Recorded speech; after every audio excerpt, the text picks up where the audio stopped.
Hey everybody.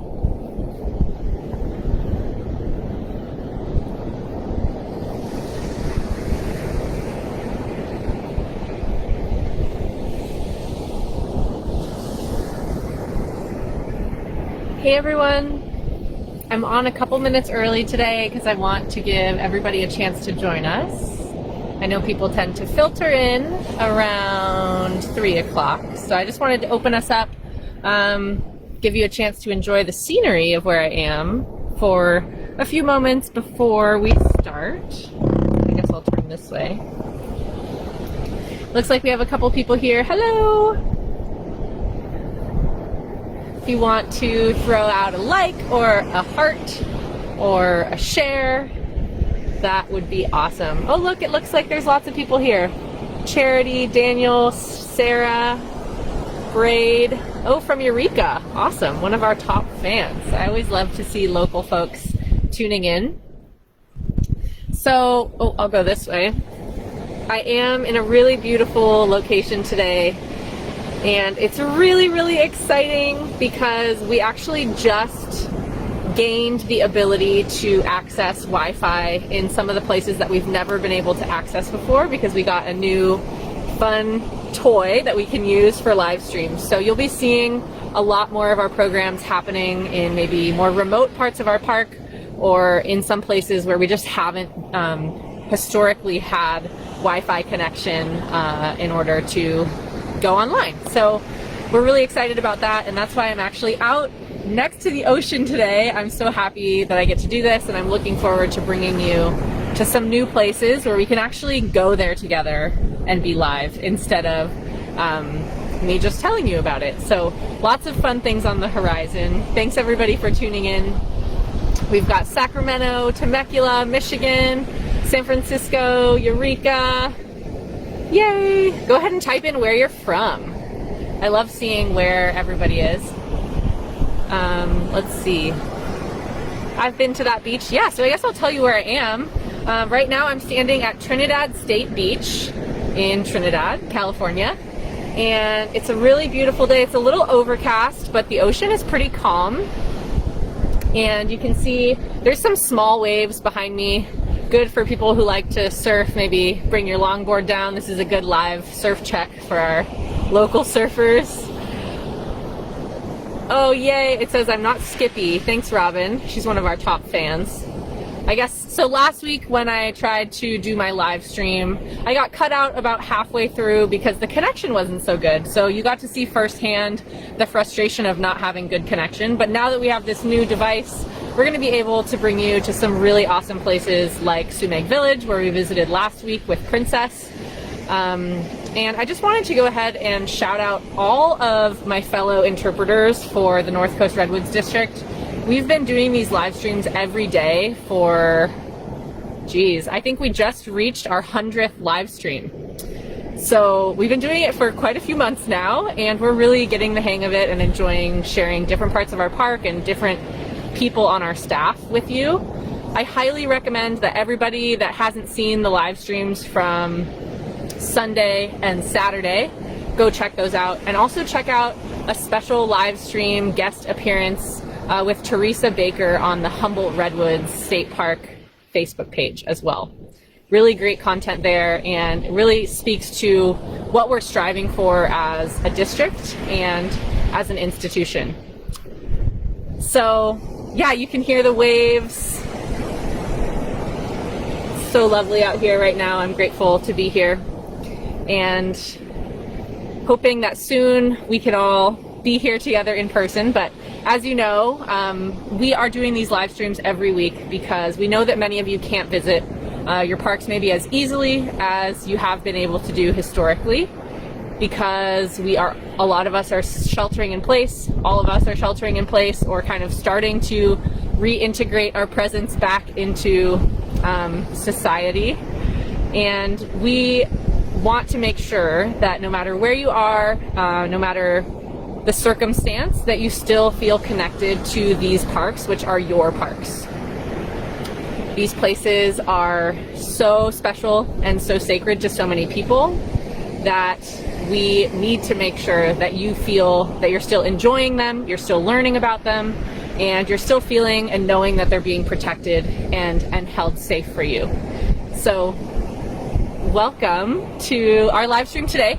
On that note, I'll just say a quick little COVID-19 message is that if you've been following along, you know that we're using our good physical distancing. We're being diligent about washing our hands. We're wearing our masks when we aren't able to physically distance or when we're inside, and sanitizing our equipment that is shared, and doing all of those things in order to keep ourselves and our communities safe. I think that Ryan said it best, that sheltering in place and wearing your mask is really an act of compassion for the people around you. And so I am so grateful to be surrounded in this online community by people who are keeping that in mind. So thank you so much for being here. All right, so now that we've got all the housekeeping out of the way, again, I am at Trinidad State Beach today, and I'll just go ahead and kind of pan around so you can see this beauty. Like I mentioned before, we are finally able to give you some programs from some of our more remote places that haven't had great Wi-Fi connection historically, because we got a new device. So we're really excited about that, and that's why I'm out here today showing you this amazing place. And I'm going to do sort of a unique live stream today that's going to be some scaffolding. If you work in the education world, you know that before we kind of reach higher levels of learning on that ladder of educational enlightenment, we have to build a strong foundation first. So today I'm going to build some scaffolding around the concept of being a naturalist and some of the tools that are available to all of you if you're interested in becoming a naturalist. And really our theme for today is that you can be a naturalist. And for a long time, I'll just share a personal story, I've always felt intimidated by that. My background and my education is in interpretation and environmental education, really learning the theory of how to communicate. But I didn't necessarily specialize in biology or wildlife biology or marine biology or botany, or a very heavy science, as people call it. And so when I am here presenting to you, oftentimes you'll hear from amazing naturalists like Griff and Ryan and Kyle, who know a lot of the names and a lot of the science behind some of the things that we are seeing in our parks. And for me, I am in a continual journey of self-learning, self-teaching, and lifelong learning, what I like to say. I'm on that path of becoming a naturalist, but I don't think I'll ever say that I am done in that education. And so that's my kind of background, and of being a little bit intimidated about needing to know the answer or know the name of everything. And especially because a lot of times scientists speak in scientific names, these Latin words that kind of escape my memory when I need them the most. And so I have found this really great tool. I haven't found it, but I've been using it. It was introduced to me, and it's something called iNaturalist. And so this is the way that you can really be a naturalist, and it's the way that I'm working on becoming a better naturalist myself. So I'll go ahead and take a break there, because some people are asking to see Grandmother Rock, which is, let me see if I can point it out, right here. And if you look closely, it just sort of looks like a person kind of sitting cross-legged looking out at the ocean. And another thing I wanted to say today actually is, if you guys have anything that you want to learn about, that you're curious about now that we have all of this new access to outdoor spaces for live streams, please type them in or let us know what your suggestions are, because we'd love to serve that need for you, or your curiosities in that way. So it sounds like maybe we need a program on what people are calling Grandmother Rock. And it looks like Kim said naturalist education is never done. There will always be more to learn, and that's what makes it so fun. I totally agree. And that's sort of what I was getting at with my personal story of sometimes, for me, it's nice to visit a park or visit the underwater world. Those of you who know me personally know that I love to scuba dive.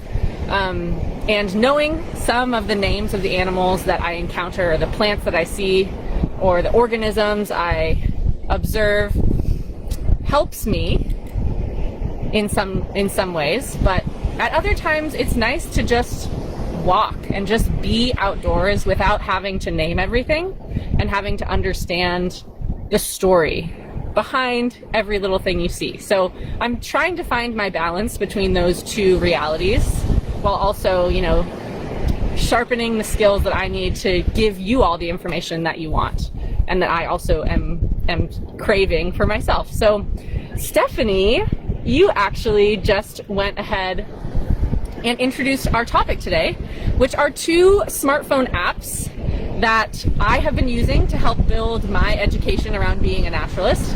And these are the ways that you can easily become a naturalist too. So they are called iNaturalist, the iNaturalist app, and also the Seek app. So thanks, Stephanie. It sounds like maybe you're an iNaturalist user yourself, so it's really great to have you here. Just a little bit of background. iNaturalist is basically like a social media platform that is specifically for identifying and sharing things that you see out in nature. And it also just so happens to be at the same time that you're doing that, building a global database of biodiversity. So if you go ahead and check out the iNaturalist website, you can see on their main page under the Explore tab that there are over 43 million observations that have been made worldwide. And those have been made by about 1.1 million people or observers. So you can become one of those observers. You don't need to have any background in being a naturalist or being a scientist or identifying things. All you have to do is have access to a phone and maybe some internet if you need it. You can also do it with data on your phone. And you basically create, it's almost like an Instagram page. It's just a page of all the observations you see. And your location is tagged if you allow it to be. And you add some other information into your post. And it basically can go into, like I said, a global database of species distribution throughout the world. And that's a really amazing tool for a couple of reasons. So let me give you a little bit of background about iNaturalist. It was a master's project for some students at, I believe, UC Berkeley back in 2008. And it became an initiative of the California Academy of Sciences in about 2014. And then National Geographic hopped on in 2017, so now it's a joint initiative between the California Academy of Science and National Geographic, which are some big names, especially Cal Academy of Science is awesome. If you're in the San Francisco area where I grew up, go check out their location. It's absolutely wonderful, great interpretation happening there. And every year there is a program called Snapshot Cal Coast. Now, a lot of the observations on iNaturalist, as you would imagine, might be in protected places or nature reserves or parks or things like that, because they're easily accessible places where we can access a lot of biodiversity. Our parks are hotspots for biodiversity because they're protected natural areas. But generally, our coast has been kind of poorly represented on iNaturalist, and that's mostly because it's pretty difficult to bring your smartphone underwater and take an iNaturalist observation, but we're really pushing for people to start making observations of their coastline. So there's an event that happens every year, generally the first 2 weeks of June, called Snapshot Cal Coast. Now, because of COVID-19, I guess I'll say first that Snapshot Cal Coast is an opportunity for people to gather traditionally in large groups and do what's called a bio blitz. Basically, everyone has their iNaturalist app, and over the course of maybe a day or 2 days or a weekend or even just a couple hours, people go out and make as many observations as they can. And this basically gives us a benchmark every year of what species are located in what areas, and we can basically compare that to future and past data to see how maybe the location of a certain species changes over time. Maybe changes with some of the broad scale changes that are happening on our globe, like climate change, or sometimes even natural disasters, right? So it gives us a chance to look back at real data that's collected by real people who are blooming into naturalists like myself. And so I hope that everybody on this call today downloads the iNaturalist app and makes an account and then starts to kind of play around making observations. Like I said, it's a lot like a social media page, but instead of maybe just your friends and family, you're connecting with people all around the world who are interested in the natural world. So what you can do is, I'll post some instructions as well, but I want to get to this part about you being a naturalist. So you might be at the very beginning stages of becoming a naturalist and learning about the natural world that's around you. And that's a great time to use the iNaturalist app and also the Seek app. So iNaturalist has a sister app, sort of, called Seek that actually lets you scan a plant live and helps you identify what it is to as close as it can just using that picture. And you can cross-post that to iNaturalist to help you identify things if you're not sure what they are. And on iNaturalist, you can also make an observation without identifying it. So if you're like, wow, that's really cool, but I don't know what it is, I'm going to post it. And then a research grade scientist, essentially, can come in and identify it for you. So it's a great way to create a personal repository of things that you've seen where people can educate you and you can educate others on what those things are, what they're called, what their scientific names are, or what their common names are. So I'm just going to scan through the comments here and see what we've got. All right, so looks like Kim posted a really great link about Grandmother Rock in Trinidad. Check that out if you're curious. I will save that as well so we can do a future conversation about that. You don't have to have a smartphone. Thanks, Kim. Great info. So yeah, you don't actually have to have a smartphone. I'm really glad that you pointed that out. You can also, take photos on a camera that you have, upload them, and then you can actually upload onto the iNaturalist website as well. Thanks for that clarification. And I'm thinking that in a couple of weeks, hopefully, maybe next week, I will take you down to a tide pool area at low tide and actually show you how to make an observation on iNaturalist live. So we can do it together and you can kind of walk through the steps with me. And yeah, so this is a community science project, right? So like I said, this is people from all over the world that are passionate about the outdoors, are passionate about the things that are living and thriving around them, and want to share that with other people. And this is a great way to make being a naturalist accessible to everyone.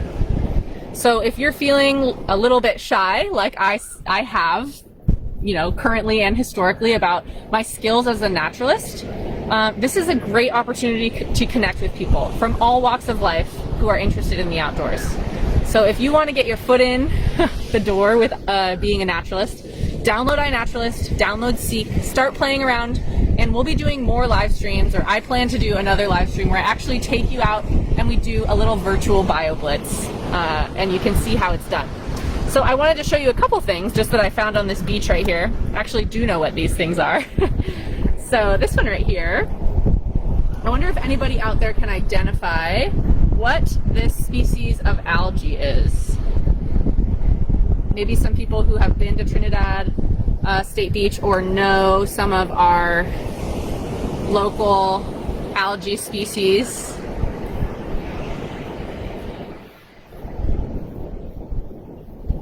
Anyone? This right here is called bull kelp, or Nereocystis, I believe is the scientific name. Another thing that I brought to help you, or to show you that you can also use, is a guidebook. So I have a couple of guidebooks here that I like to carry around to help me identify things. So I have a field guide to California from the Audubon Society. And I also have this really great one called Beyond the Beach Blanket. It is a field guide mostly to Southern California species, but there is some overlap. And it has great interpretive information too about these different species. So this is another great way to use the information that's out there if you want to carry around a book. But in a lot of cases, sometimes you're out at the beach and you see something and you think, oh, I didn't bring my guidebook with me today, but you probably might have your phone. So iNaturalist is a good option for that. Here we have our bull kelp. I was going to look up the name, but that might take a little while. So this I found on the beach, and I believe I can make an observation of things that I find on the beach on the coast on iNaturalist. Generally, your observations should be living things. At least that's how they kind of explain it on their how-to videos that I've linked in our description today, so go ahead and check that out. But this basically indicates if I found this here, it's pretty likely that this species lives offshore, right? And I know that this species needs a hard substrate to attach to, so that tells me that there's probably some submerged rocks out in this environment.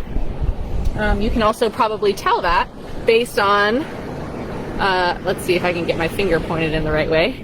Right here, there's a bunch of rocks along the shore that are partially underwater. So that can be a good indication of what kind of farther out looks like. So bull kelp generally needs a hard substrate to attach to. And I also found this kelp right here. Let's see if I can, which is called feather boa kelp. So if you ever are going to a fancy party and don't have time to put together a feather boa, this is a good option.